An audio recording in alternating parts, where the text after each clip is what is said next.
This is item bait stamp number 00203. It's called Restrictions on Short-Term Home Rental. Number 1, and it doesn't have a number, it has a little period. It says, prepare a short-term rental ordinance for single-family zoning districts. Number 2, review zoning code definitions. Number 3, annual inspections and registration of all rental properties.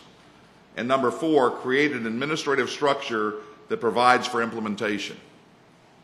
That's what the city of Venice was seeking to do until one day that there was someone who comes up with an idea that we can take an existing single-family ordinance without passing an ordinance legislatively implementing the comp plan and passing our own LDR related to these type of rentals. There is nothing in the Venice zoning code related to the rental of short-term rentals as my client is doing. So they borrowed the definition from Chapter 509, a definition that's not contained within the zoning code of the City of Venice.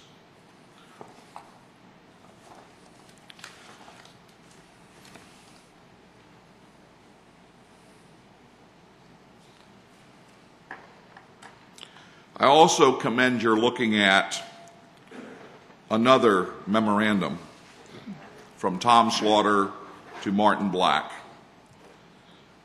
It's 00152 and 153, and Mr. Anderson received a copy of this as well. And when you read the last sentence under permitted use, you'll see what I'm saying on 152. Due to the lack of clarity in the zoning code, in addition to previous permitting and inspections that may or may not have been conducted by other city personnel, including fire, building, code enforcement, occupational licensing, the Planning and Zoning Department is not able at this time to provide a zoning determination as to the consistency of the short-term rental activities as it relates to permitted use within the single-family zoning districts. This is on July 21st, 2006. Your planning and zoning director could not reach a zoning determination. What happened between July 21st and the August zoning determination letter? There were no new hearings, there were no new schedules, there were no new laws, there were no new cases that came out. He changed his view. He changed his view from saying that he couldn't do this and requiring that you have legislation to pass it, and now, all of a sudden, he's been able to find a definition under single family because I can borrow the definition from the state of Florida. If you're going to borrow the definition from the state of Florida, you have to enact it. The other argument that's being made and proffered here tonight to you by Ms. Zellman is that the planning and zoning determination is one that says that the use of the property, regardless of duration, makes it a commercial enterprise.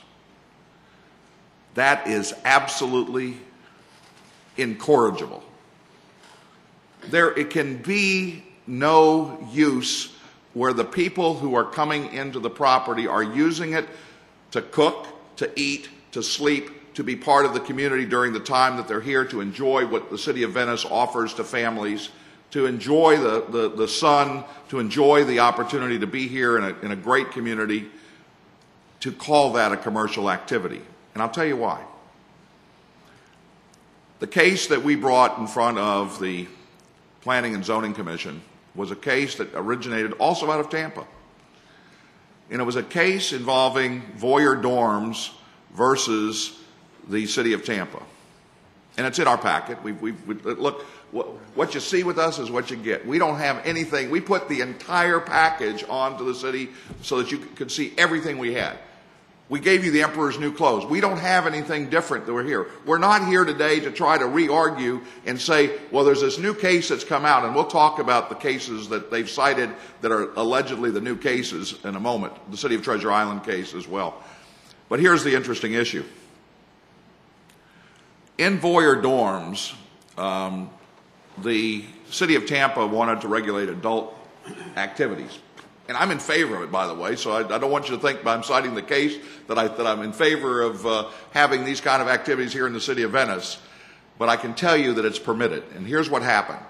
The district judge, the U.S. federal district judge, ruled in favor of the City of Tampa. And I probably would have too. I'm sorry to say. I would have let some appellate court reach that conclusion. But the city, in enforcing its adult location ordinance, said this. The type of activity that's going on, it was an internet-only activity in which voyeur dorms, I don't have to describe what that can entail, with cameras all throughout the house. But the judge who reversed the peep show online for money is Judge Choflat from the 11th Circuit. Eagle Scout, former chief judge of the 11th Circuit, someone that I've tried cases for both as a district judge and argued on it as an appellate judge, and I can tell you he wouldn't support a single activity going on in that house. But you know what he did support? The Constitution. The Constitution of Florida and of the United States, which said that property rights and zoning rights are required to be followed.